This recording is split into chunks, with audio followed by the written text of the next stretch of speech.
اچھا میں سوچ کر بتاتی ہوں. ایسا کرو تم مجھے گھنٹے بعد کال کر لینا.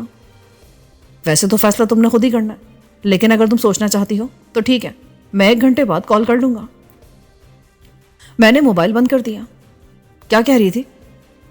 سفیر نے پوچھا. بہت تعریفیں ہو رہی تھی. متعلقہ بھی ہو گئی ہے. وسیم ہنس کر بولا. مجھے معاف رکھو یار, بڑی خطرناک چیز ہے. اس کے ساتھ تو آدمی مذاق میں بھی ایسا رشتہ نہ جوڑے. وہ ابھی باہر آنے کے لیے تیار نہیں ہے, 1 گھنٹے بعد بتائے گی. دیکھ لے کوئی چکر نہ ہو کہیں, ورنہ تجھ سے اسے کیا خطرہ ہو سکتا ہے. سفیر نے سوچ کر کہا. دیکھ لیتے ہیں. اسے گھر سے نکالنا ضروری ہے, کیونکہ وہ جس جگہ رہتی ہے وہاں سیکیورٹی بہت سخت ہے. پولیس بھی برابر گشت کرتی ہے.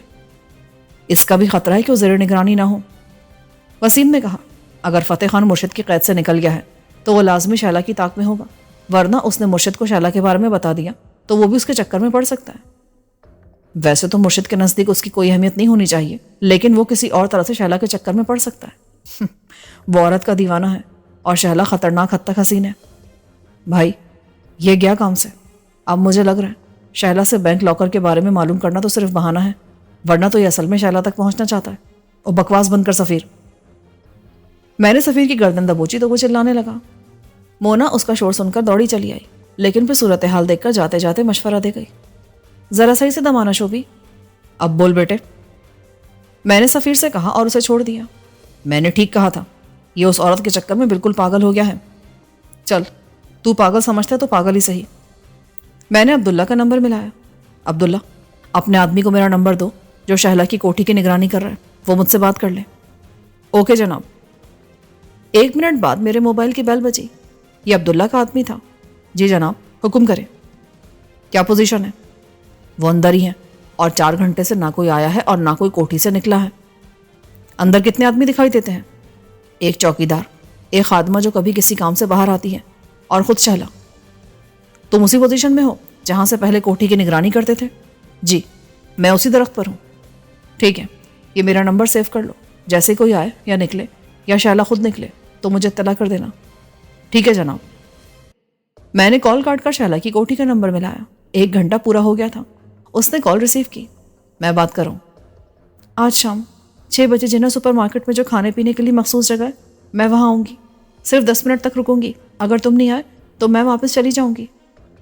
لگتا ہے تمہیں کو خطرہ ہے, ورنہ تم ان تصویروں کے پیچھے اتنی مجبور رہی ہو کہ فتح خان جیسے شخص کو بھی تم نے برداشت کر لیا. یہ میں زیادہ بہتر سمجھتی ہوں. اس نے سپاٹ لہجے میں کہہ کر فون بند کر دیا. میں نے سفیر اور وسیم کو آگاہ کیا.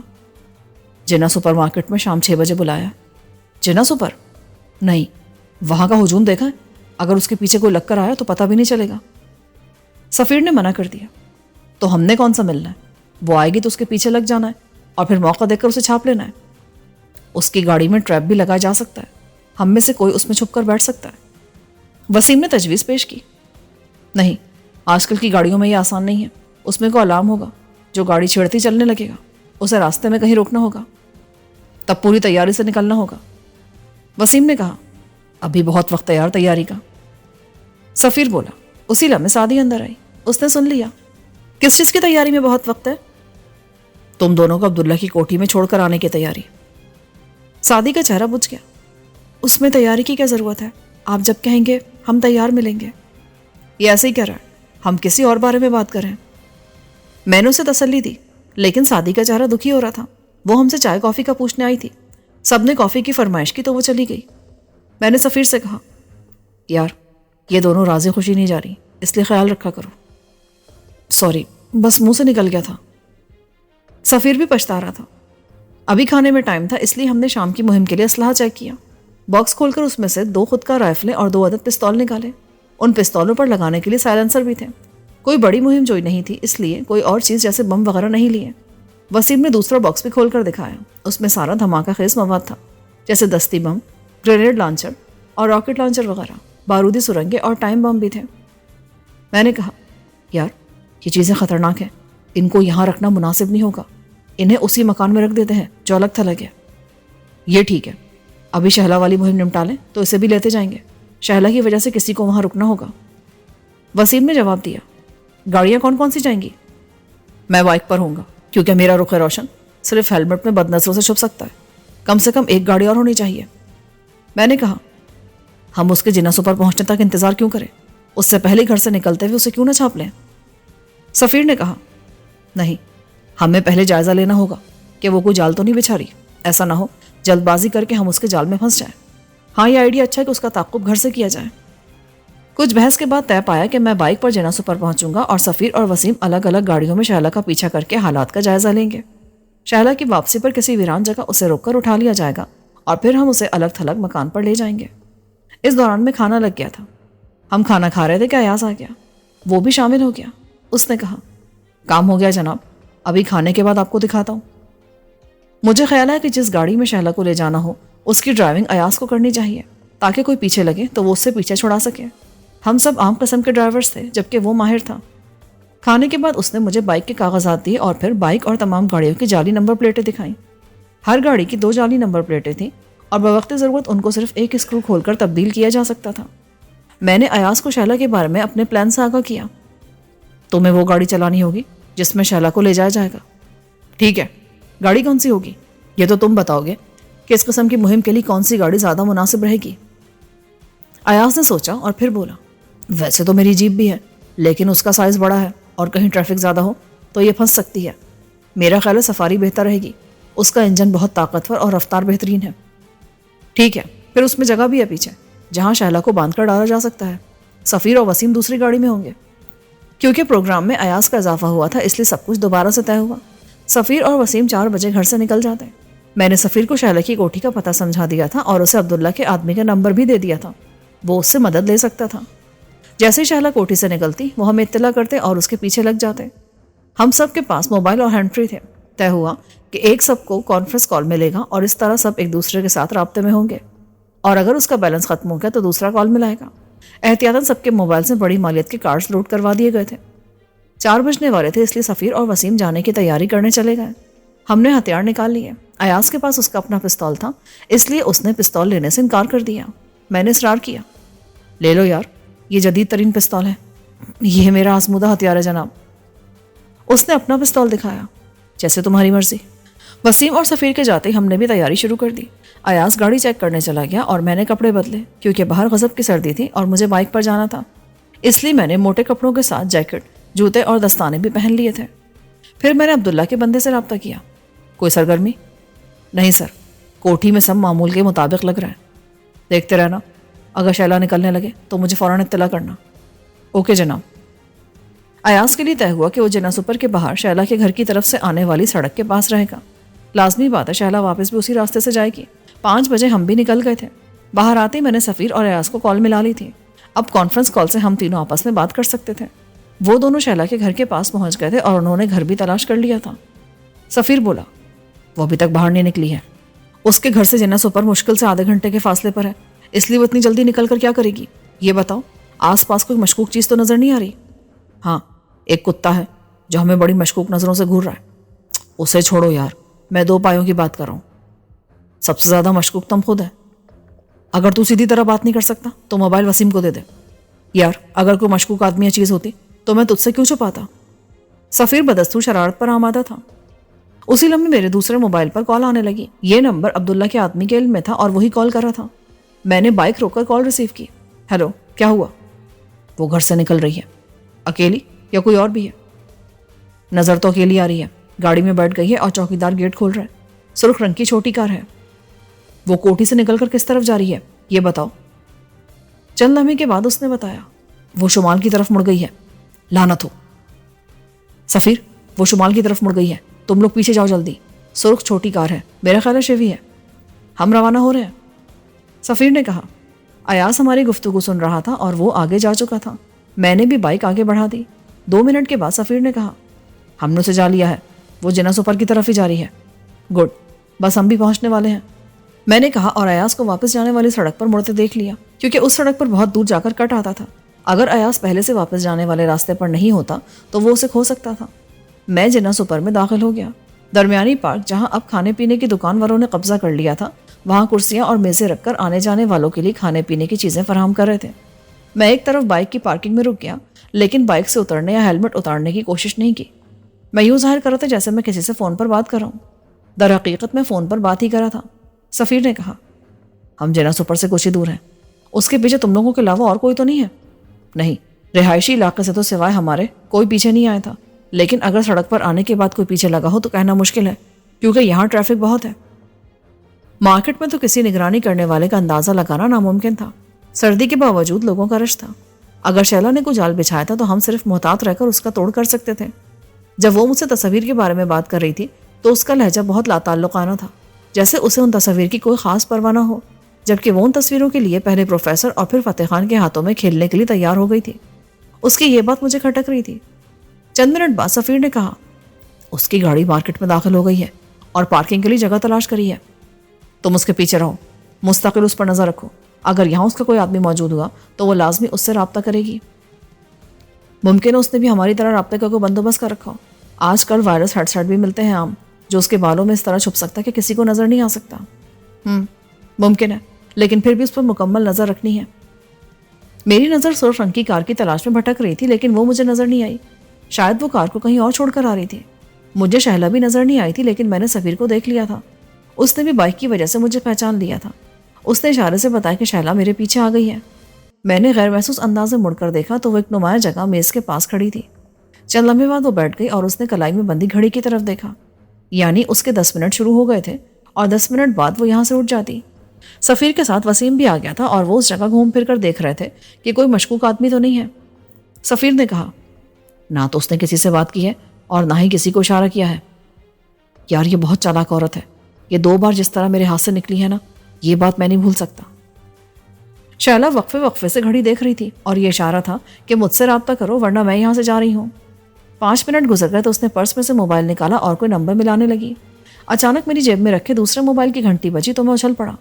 وہ مجھے کال کر رہی تھی. میں نے جلدی سے موبائل نکال کر کال کاٹ دی اور پھر موبائل ہی آف کر دیا. مجھے خیال ہی نہیں رہا تھا کہ اس موبائل کا نمبر اس کے فون کے سیالائی میں آ گیا ہوگا اور وہ مجھے کال کر سکتی تھی. میری نظریں شیلا پر تھی اور میں اس سے زیادہ دور نہیں تھا. شکر ہے اس نے مجھے موبائل نکالتے اور اسے آف کرتے نہیں دیکھا تھا. ایک ناکام کوشش کے بعد اس نے دوبارہ نمبر ملایا اور اس بار یقیناً مطلوبہ نمبر بند ہونے کی نوید اسے سنائی گئی تھی. جھنجھلا کر اس نے موبائل واپس پرس میں ڈال لیا. موبائل تو بند کر لیتا، سفیر نے کہا. اس نے دیکھ لیا تھا.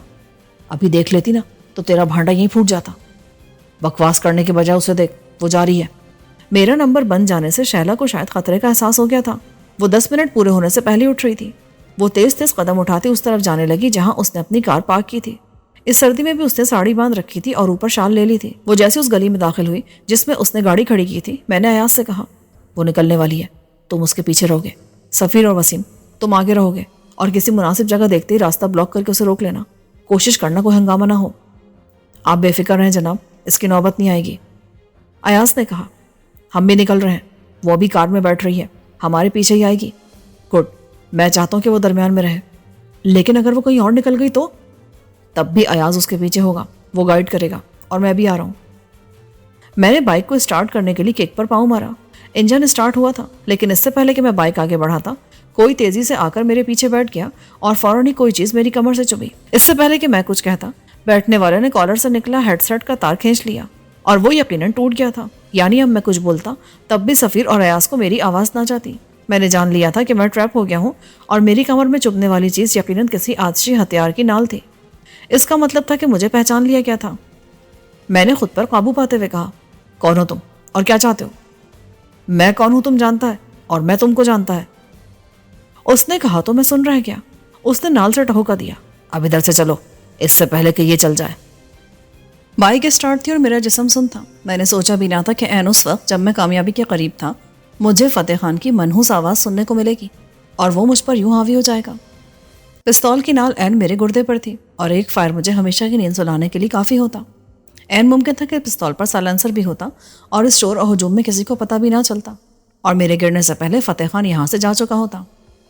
میں نے جب اس کی آواز سنی تو ایک لمحے کو میں مرنے کو تیار بھی ہو گیا تھا. مجھے لگا جیسے وہ مجھے مارنے آیا ہے، کیونکہ میں نے اسے مرشد جیسے آدمی کے حوالے کر دیا تھا. لیکن جب اس نے یہاں سے نکلنے کو کہا تو میں پرسکون ہو گیا. میں نے بائک کا انجن بند کر دیا. فتح خان، اس حرکت کا مقصد؟ میں تم سے کچھ بات کرنا چاہتا ہے. اس کے لیے تمہیں یہ حرکت کرنے کی ضرورت نہیں تھی. تم مجھ سے دوسرے طریقے سے بھی رابطہ کر سکتے تھے. ہم بہتر سمجھتے ہیں کہ کیا ضرورت ہے اور کیا نہیں. اب تم ادھر سے چلتا ہے یا تمہارا لاش چھوڑ کر جائے؟ کہاں لے جانا چاہتے ہو مجھے؟ کسی جگہ لے کر نہیں جا رہا, بس کچھ بات کرنا ہے اور اس کے لیے سکون اور تنہائی کا ضرورت ہے. ٹھیک ہے, تو پاس ہی پارک ہے, وہاں چلتے ہیں. ٹھیک ہے, ادھر ہی چلو. میں نے بائک اسٹارٹ کر کے آگے بڑھا دی. میں فتح خان کے سامنے کوئی رسک نہیں لے سکتا تھا. وہ بہت تیز تھا اور یقیناً مجھے شوٹ کرنے میں ذرا بھی تامل نہیں کرتا. تو مرشد کی قید سے کس طرح نکلے؟ کوئی مائی کا لال فتح خان کو اس کا مرضی کے بغیر قید نہیں کر سکتا. تم میرے پاس بھی کئی ہفتے رہے ہو. میں نے کہا نا, میری مرضی سے. کیا تم مجھ کو مرنے سے روک سکتا ہے؟ اچھا, تو تم قید حیات سے بھاگ جانے کی بات کرو. ویسے تم مجھے خودکشی کرنے والے نظر تو نہیں آتے. اگر مجھے کو راستہ نظر نہ آئے تو میں خودکشی بھی کر سکتا ہے, اس نے سپاٹ لہجے میں کہا, اور مجھے لگا کہ اگر کبھی ایسا موقع آیا تو وہ واقعی خودکشی کر لے گا. میں نے بائک جنا سپر سے نکال لی اور ہم اس کے نزدیک واقع ایک چھوٹے سے پارک کی طرف جا رہے تھے. میں نے پارک کے دروازے پر بائک روکی تو اس نے پیچھے سے ہاتھ مار کر میری تلاشی لی اور بہت آرام سے میرا پستول نکال لیا. لیکن اس نے اسی پر اطمینان محسوس نہیں کیا, بلکہ اس نے میری پوری تلاشی لی. پھر مطمئن ہو کر بائک سے اتر آیا. میں نے بائک اسٹینڈ پر کھڑی کی اور اس سے پوچھا, فتح خان, تم نے بہت غلط موقع پر مداخلت کی ہے. وہ سردی کی مناسبت سے گرم پینٹ شرٹ اور بھاری جیکٹ میں تھا. اس نے مسکرا کر کہا, اس کے برخلاف میرا خیال ہے کہ میں نے بالکل ٹھیک موقع پر مداخلت کیا ہے. اندر چلو. وہ مجھے پارک میں لے جا رہا تھا. اس کا مطلب تھا اس کا ارادہ سچ مچ کچھ گفتگو کرنے کا تھا. ہم ایک ایسے گوشے میں جہاں دور تک کوئی نہ تھا. میں سوچ رہا تھا کہ یہ شیلا کا کوئی چکر تھا یا فتح خان نے مجھے یوں ہی اتفاقاً دریافت کر لیا تھا. اگر اس نے مجھے اتفاقاً دریافت کیا تھا تو میں اسے شیلا کے بارے میں اپنے عزائم کی بھنک بھی نہ لگنے دیتا. ہم جہاں ہیں وہاں 2 بینچیں آمنے سامنے تھیں. فتح خان نے مجھے ایک بینچ پر بیٹھنے کا اشارہ کیا اور خود دوسری پر بیٹھ گیا. اس کے بعد اس نے اطمینان سے انکشاف کیا, میرے کو معلوم تھا تم شیلا کے پیچھے ضرور آئے گا. میں گہری سانس لے کر رہ گیا. تو یہ وجہ تھی کہ شیلا نے تصاویر کا سن کر بھی بےتابی نہیں دکھائی تھی, کیونکہ فتح خان اس سے رابطے میں تھا اور اس نے شیلا کو جتا دیا تھا کہ تصاویر اس کے پاس ہیں. وہ جان گئی تھی کہ میں اسے بیوقوف بنا رہا ہوں. پھر وہ میرے بلاوے پر کیوں آئی؟ اسے میں نے کہا تھا وہ میرا حکم نہیں ٹال سکتا. یعنی وہ تمہارے کہنے پر یہاں چلی آئی جبکہ اسے معلوم تھا کہ میں اسے دھوکہ دے کر بلا رہا ہوں, اور لازمی بات ہے میرے عزائم بھی درست نہیں ہوں گے. وہ تیار نہیں تھا, لیکن میں نے اسے حکم دیا. دوسری صورت میں اس کا تصویر میرے پاس ہے اور وہ جانتا ہے کہ میں کیا کر سکتا ہے. فتح خان, کسی عورت کو بلیک میل کرنے کا یہ نہایت ہی گھٹیا طریقہ ہے, اور مجھے تم سے یہ امید نہیں تھی. ہونی بھی نہیں چاہیے. تم ہمارا والد صاحب نہیں ہے جو ہم کو اچھا برا سکھائے.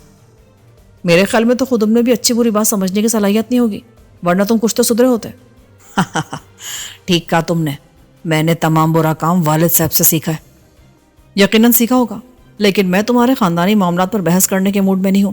یہ بتاؤ کہ تم مجھے کیا بات کرنے کے لیے اغوا کر کے یہاں لائے ہو؟ شہباز خان, میں تم سے ایک معاہدہ کرنا چاہتا ہے. کیسا معاہدہ؟ اس بینک لاکر کے بارے میں جس میں پروفیسر کا بلیک میلنگ اسٹف ہے. لعنت بھیجو اس پر. وہ بیزاری سے بولا, یہ عورت ہم کو پہلے بھی پاگل بنانے کا کوشش کیا, لیکن فتح خان ان چکروں میں نہیں آتا. یعنی تمہیں اس لاکر یا اس کے سامان سے کوئی دلچسپی نہیں ہے؟ نہیں, لیکن میں تمہاری مدد کر سکتا ہے لاکر تک رسائی میں. مجھے تمہاری مدد کی ضرورت نہیں ہے, میں خود بھی اس تک رسائی حاصل کر سکتا ہوں.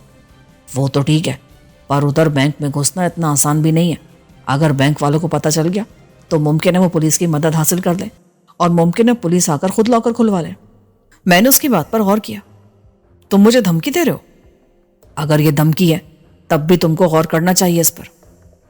اس نے مشورہ دینے والے انداز میں کہا. ظاہر ہے وہ دشمن تھا, اور دشمن سے آدمی اچھی توقع نہیں کر سکتا. وہ سمجھ رہا تھا کہ شاید میں بھی لاکر کے چکر میں ہوں اور اپنے بریف کیس کا صرف بہانہ کر رہا ہوں. اگر وہ ایسا سمجھ رہا تھا تو میرے خیال میں کوئی حرج نہیں تھا. اس طرح اس کی توجہ بریف کیس کی اہمیت کی طرف نہیں جاتی. میں نے گہری سانس لی. ٹھیک ہے, میں سمجھ گیا. اب بتاؤ تم مجھ سے کیا چاہتے ہو؟ میں وہ ہیرے حاصل کرنا چاہتا ہوں جو برڈ شاہ نے کہیں پہاڑوں میں چھپا رکھے ہیں. میں نے نفی میں سر ہلایا. وہ ہیرے حاصل کرنے میں تمہاری کیا مدد کر سکتا ہوں؟ تم برڈ کو آمادہ کر سکتے ہو کہ وہ مجھے اس جگہ تک لے جائے. وہ تمہارے قبضے میں ہے, اور جہاں تک مجھے یاد ہے اب اس کا ہوش و حواس کی دنیا سے کوئی تعلق نہیں رہا ہے, تو وہ کس طرح ان ہیرو تک رہنمائی کر سکتا ہے؟ مجھے شبہ ہے کہ وہ مکاری کر رہا ہے. شبہ ہے؟ یعنی تم نے اس کی مکاری جاننے کے لیے ہر ممکن حربہ آزما کر دیکھ لیا ہے؟ تقریباً. ایک بار تو وہ مری گیا تھا, پر زندگی تھا اس کا کہ وہ بچ گیا. اگر وہ تمہاری کوشش کے باوجود بتانے کو تیار نہیں ہے تو میں کس طرح اس سے بات معلوم کر سکتا ہوں؟ تم نہیں کر سکتا, لیکن برڈ شاہ کی بیٹی تو کر سکتا ہے. ایمن شاہ؟ تم اس کے بارے میں جانتے ہو کہ وہ کہاں ہے؟ اس گفتگو کے دوران فتح خان کا ایک ہاتھ مستقل اپنی جیکٹ کی جیب میں تھا اور اس کا ابھار میری طرف اشارہ کرا تھا. وہ میری طرف سے پوری طرح ہوشیار تھا. تم اس سے اتنا انجان نہیں ہے جتنا بنتا ہے. میں جانتا ہے تمہارا اس سے رابطہ ہے اور وہ لڑکی تم کو چاہتا بھی ہے. ایسی کوئی بات نہیں ہے. کئی برسوں سے میرا اس سے کوئی رابطہ نہیں ہے اور دوسری چاہنے والی بات فضول ہے. میں نے تم سے بچا کر اس کی مدد کی تھی اور وہ شکر گزار تھی بس. اگر تم اسے بتائے گا کہ تم اس کے باپ کے بارے میں جانتا ہے تو وہ دوڑا دوڑا آئے گا. پھر اس کے باپ کو جب اس کا صورت دکھائی دے گا تو اس خنزیر کے بچے کا دماغ ٹھکانے پر آئے گا اور وہ ہم کو فٹافٹ ہیرو کا پتہ بتا دے گا. خوش فہمی ہے تمہاری. میں نے برڈ کو پاس سے دیکھا ہے. ہیرو اس کے لیے دولت نہیں ہے بلکہ یہ اس کے پاس کسی کی امانت ہے اور وہ ہر قیمت پر اس امانت کو اس کے مالکوں تک پہنچانا چاہتا ہے. تم نے اسے سمجھا ہی نہیں ہے. وہ انا کا مارا ہوا انگریز ہے جس کے لیے اپنی زبان اور عہد ہر چیز سے بڑھ کر ہے. اگر وہ ایسا نہ ہوتا تو بہت پہلے تمہارے سامنے ہتھیار ڈال چکا ہوتا. ابھی تک وہ اپنے اوپر برداشت کر رہا ہے. جب معاملہ اس کی بیٹی کا آئے گا نا تو وہ ضرور بتائے گا. میرے خیال میں تو یہ ممکن نہیں ہے اور اگر تم مجھ سے توقع کر رہے ہو کہ میں ایمن کو بلاؤں گا اور وہ چلی آئے گی تو تمہاری دونوں توقعات احمقانہ ہیں. ہاں احمقانہ بات اور کام کرتا ہے. وہ اچانک کھڑا ہو گیا. شہباز خان ایک بات تمہارے سامنے رکھ دیا ہم نے. اگر تم بینک لاکر کا چیز لینا چاہتا ہے تو تم کو میرا مدد کرنا ہوگا ورنہ تم بھی اپنا مقصد حاصل نہیں کر سکے گا. تم جانتا ہے کہ میں کیا کر سکتا ہے. کیا کرو گے تم؟ اس بارے میں پولیس کو بتا دو گے؟ ہم کیا کرے گا یہ تم جلد دیکھ لے گا. یہ بتاؤ تمہیں شائلہ کی پرواہ نہیں ہے؟ وہ اب تک میرے ساتھیوں کے قبضے میں جا چکی ہوگی. چلا جائے بے شک. اب میرا اس سے کوئی واسطہ نہیں ہے. اس نے لاپرواہی سے کہا اور الٹے قدموں پارک کے دوسرے دروازے کی طرف جانے لگا. شہباز خان اپنی جگہ سے اس وقت تک مت ہلنا جب تک ہم یہاں سے نہ نکل جائیں. مجھے حیرت ہوئی تھی. میں تمہارے قابو میں ہوں اور تم مجھے چھوڑ کر جا رہے ہو. شہباز خان یہ میری طرف سے دشمنی ختم ہونے کا ثبوت ہے. پر یاد رکھنا اب معاملہ تم پر ہے. اگر تم نے میرا ساتھ نہ دیا تو پرانے حساب دوبارہ کھل سکتے ہیں. تم گن پوائنٹ پر دشمنی ختم کر رہے ہو؟ تم چاہو تو ایسا ہی سمجھو. وہ ہیرے میرے لیے بہت اہم ہے اور اب میں ان سب چکروں سے نکل جانا چاہتا ہوں. جب تک میں یہاں رہوں گا میرا اور تمہارا سامنا ہوتا رہے گا. یہ کہتے ہوئے اس نے اپنی جیکٹ سے میرا پستول نکال کر اس میں سے میگزین نکال کر جھاڑیوں کی طرف اچھال دیا اور پستول اس سے مخالف سمت میں اچھال دیا. شکر ہے اس کی یہ کارروائی کسی نے نہیں دیکھی تھی. یہ کام کرتی فتح خان پھرتی سے دوسرے دروازے سے باہر نکل گیا اور جب تک میں پستول میں میگزین ڈال کر دروازے تک پہنچتا ایک گاڑی دور جا چکی تھی اور صرف اس کی بریک لائٹس نظر آ رہی تھی. میں ٹھنڈی سانس لے کر واپس آیا. فتح خان نے مجھے یہیں تک لانے کا سوچا تھا لیکن میں نے خود تجویز پیش کر کے اس کی مشکل آسان کر دی تھی. اب میں بائک لے کر اس کے پیچھے جاتا تو مجھے بہت طویل چکر کاٹ کر جانا پڑتا اور پارک سے نکلنا ممکن نہیں تھا. یہاں بائکس روکنے کے لیے مخصوص رکاوٹیں بنائی گئی تھیں. میں نے نکلنے سے پہلے موبائل پر سفیر کا نمبر ڈائل کیا. میری آواز سنتے وہ چلایا, کہاں یار؟ پھنس گیا تھا. کام ہو گیا بہت آسانی سے. ہم نے اسے روکا اور گاڑی میں ڈال لیا. کسی نے نہیں دیکھا. ایاز اور وسیم اسے لے گئے ہیں. میں تجھے تلاش کر رہا ہوں. تو اب گھر روانہ ہو جا, میں پیچھے آ رہا ہوں. اور دیکھ تعاقب کا بہت خیال رکھنا, دشمن بھی ہوشیار ہے. مرشد؟ نہیں, فتح خان. میں نے کال کاٹ کر ایاز کا نمبر ڈائل کیا. آپ کہاں رہ گئے تھے جناب؟ پھنس گیا تھا. اب ٹھیک ہوں, تم سناؤ. ہم اسے لے کر جا رہے ہیں. اوکے, تعاقب کا مکمل خیال رکھنا. اگر ضرورت پڑے تو ادھر ادھر چکراتے رہو. اس کے پیچھے فتح خان تھا. اوہ, پھر تو بہت محتاط رہنے کی ضرورت ہے. شاید اب کوئی پیچھے نہ ہو لیکن تم لوگ یہ سوچ کر اطمینان کرو کہ کوئی تعاقب کر رہا ہے. ٹھیک ہے جناب. میں نے وسیم کو اس مکان کا پتہ سمجھا دیا تھا اور پھر وہ علاقہ اس کا دیکھا ہوا تھا, اس لیے امید تھی کہ اسے مکان تلاش کرنے میں کوئی دشواری پیش نہیں آئے گی. ایاز مکان کی چابیوں کے 2 سیٹ اور بنوا لایا تھا, اس لیے آسانی سے کوئی بھی جا سکتا تھا. ایاز سے بات کر کے میں کوٹھی کی طرف روانہ ہو گیا. راستے میں نے عبداللہ کو کال کر کے اس سے کہا کہ وہ شہلہ کی کوٹھی سے اپنا آدمی واپس بلوا لے. میں پہنچا تو سفیر پہلے سے موجود تھا اور گیٹ پر بےتابی سے میرا انتظار کرا تھا. مجھے دیکھتے ہی وہ لپکا, سواری آ گئی جناب کی؟ بس یار, میں نے کو پنگا نہیں لیا تھا. ضرور پنگا آپ کو لینے آیا ہوگا پھر. ہاں, یہ تو کہہ سکتا ہے. میں نے نکلنے کے لیے بائک اسٹارٹ کی تھی کہ فتح خان پیچھے آ کر بیٹھ گیا. نہ جانے کب اور کیسے اس نے مجھے تاڑ لیا تھا. میں نے جلدی سے کہا اور اس کے بعد کی کہانی میں نے اسے وہیں کھڑے کھڑے سنا دی. میں نہیں چاہتا تھا کہ خواتین کو اس کا علم ہو اور وہ بلا وجہ اندیشوں میں دبلی ہوں. اندر اب اس کا ذکر مت کرنا. ہم اندر آئے تو سب لاؤنج میں موجود تھے. ہمیں ہنستے مسکراتے دیکھ کر ان کی جان میں جان آئی. سعدیہ نے بےتابی سے کہا, وسیم کہاں ہے؟ تمہارے حکم کا غلام فی الحال کام کر رہا ہے. شوبھی بھائی کیسی باتیں کر رہے ہیں, وہ شوہر ہے میرے. وہ شوہر ہے تو ہم بھی بھائی ہیں، جاؤ کافی بنا کر لاؤ بھائی کے لیے۔ سعدیہ کافی لینے کے لیے چلی گئی۔ بیتو جاننے کے لیے بے چین تھا کہ ہوا کیا ہے، کیونکہ اس مہم میں میرا کوئی کردار نہیں تھا، اس لیے میں نے سفیر کی طرف اشارہ کر دیا۔ اس سے پوچھو۔ کیا بتاؤں، خاتون کیا نکلی؟ سفیر نے سرد آ بھرنے میں کوئی حرج نہیں سمجھا، کیونکہ مونا بھی لاؤنج سے جا چکی تھی۔ ہم نے آگے سے گاڑی روکی اور ایاز نے پیچھے سے راستہ بند کر دیا۔ اس کے بعد اسے ہینڈز اپ کر کے ایاز والی گاڑی کے پچھلے حصے میں ڈال دیا۔ اس کے ہاتھ اسی کی شال سے باندھنے پڑے تھے، کیونکہ کسی بکرات کو رسی لے جانے کا خیال ہی نہیں آیا تھا، اور اسی وجہ سے تجھ پر اس کی خوبیاں آشکار ہوئی۔ میں جانتا ہوں شال تلے اس نے حشر ساما قسم کا لباس پہن رکھا ہوگا۔ ایسا ویسا؟ ہم تینوں ہی ساکت رہ گئے تھے۔ اسی لمحے مونا پانی لے کر اندر آئی۔ اس نے آخری جملہ سن لیا تھا۔ کیوں ساکت رہ گئے تھے؟ یہ اپنے میاں سے پوچھو، ہم بتاتا ہے۔ بیتو نے نادان دوست کا کردار ادا کرتے ہوئے کہا۔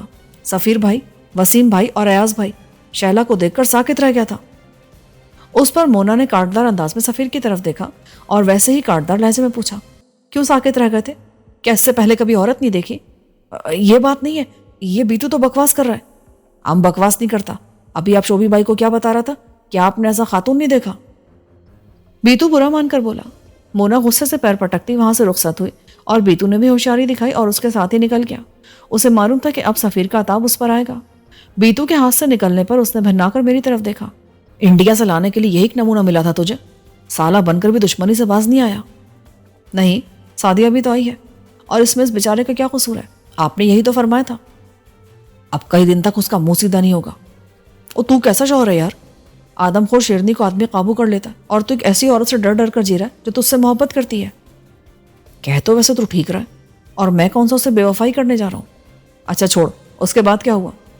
کچھ بھی نہیں، بس اسے گاڑی میں ڈالا اور لے گئے۔ اس کی گاڑی کو کسی نے ہاتھ لگانے کی کوشش نہیں کی تھی۔ پولیس کو اس پر ہمارا کوئی نشان نہیں ملے گا۔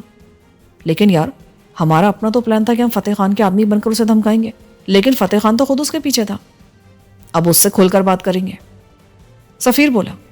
میرے موبائل کی بیل بجی تو میں بولتے بولتے رک گیا۔ وسیم کی کال تھی۔ ہم پہنچ گئے ہیں اور اسے کمرے میں بند کر دیا ہے، لیکن ایک مسئلہ ہے، یہاں سردی سے بچنے کے لیے کچھ نہیں ہے۔ ایاز کو واپس بھیجو، ہم بھی اس کے ساتھ آ رہے ہیں اور چیزیں بھی لیتے آئیں گے۔ وہ والا سامان بھی؟ وسیم کا اشارہ گولہ بارود کی طرف تھا۔ وہ بھی لے آئیں گے۔ اوکے، میں بھیجتا ہوں، لیکن کھانے کو بھی لیتے آئیے گا۔ ان لوگوں نے کھانا بنا لیا تھا، وہ انہوں نے پیک کر دیا۔ اس کے علاوہ کمبل، تکیے، پانی کی بوتلیں اور بعض ضروری اشیاء ساتھ رکھ لی۔ گولہ بارود والا بکس بہت بھاری تھا، لیکن کسی نہ کسی طرح اسے ایاز والی جیپ کے پچھلے حصے میں سوار کر دیا گیا۔ جب تک ایاز آیا ہم کھانا تقریباً کھا چکے تھے۔ وہ بھی شریک ہو گیا، کیونکہ لے جاتے ہوئے کھانا ٹھنڈا ہو ہی جاتا۔ کھانے کے دوران مجھے خیال آیا، جب دونوں لڑکیاں برتن اٹھا کر لے جانے لگی تو میں نے ایاز اور سفیر سے کہا، ابھی ہم چلے جائیں گے تو یہ دونوں اکیلی رہ جائیں گی۔ اکیلی کیوں؟ بیتو ہوگا اور ایاز بھی رک جائے گا۔ میرا خیال ہے کہ آپ رک جائیں۔ ایاز نے جلدی سے سفیر سے کہا، میں شہباز صاحب کے ساتھ چلا جاتا ہوں۔ مجھے یہ خیال اس لیے آیا کہ آج ہی میرا فتح خان جیسا یار سے ٹکراؤ ہوا تھا، اور اسے کچھ بعید نہ تھا کہ وہ اس جگہ تک رسائی بھی حاصل کر سکتا تھا۔ اسے ہر قیمت پر وہ ہیرے درکار تھے۔ اب فتح خان کے پاس ایک ہی راستہ تھا کہ ایمن کی مدد سے اس کے باپ کو مجبور کرے۔ وہ پہلے بھی یہ کام کر چکا تھا اور اسے امید تھی کہ اس بار بھی وہ اپنا کام نکلوا لے گا، لیکن ایمن کو یہاں بلوانے میں اسے میری مدد درکار تھی، اور مجھے اس کام پر مجبور کرنے کا سب سے آسان طریقہ یہ تھا کہ وہ میرے کسی ساتھی کو قابو کر اور اس کی مدد سے مجھے مجبور کر دیتا۔ میں جیسے جیسے سوچ رہا تھا مجھے لگ رہا تھا کہ فتح خان کا اصل مقصد یہی تھا۔ وہ میرا ٹھکانہ جاننا چاہتا تھا، لیکن آتے ہوئے میں نے تعاقب کا پورا خیال رکھا تھا۔ میں کئی ویران سڑکوں سے گزرا تھا جہاں دور تک کسی گاڑی کا نام و نشان نہ تھا۔ غور و فکر کرتے ہوئے اچانک یہ خیال الہام کی طرح میرے ذہن میں آیا، سب ہوشیار ہو جاؤ، ہتھیار نکال لو، شاید دشمن یہاں آ چکا ہے۔